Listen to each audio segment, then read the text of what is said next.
Guys, nagluto ako guys ng gulay. Ginisang ampalaya.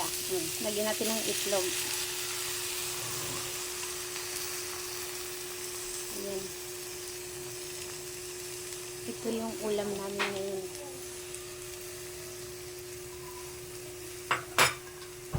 Gulay tayo. Masarap to.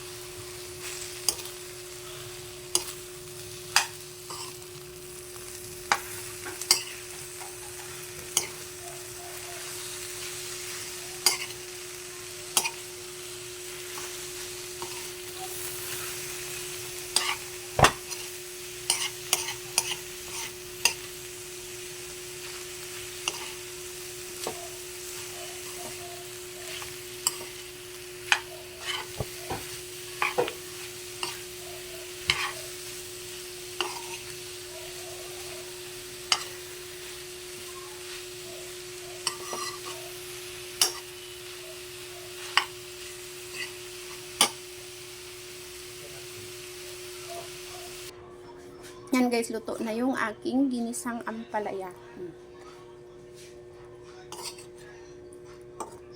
Ito yung ulam namin ngayon, gulay.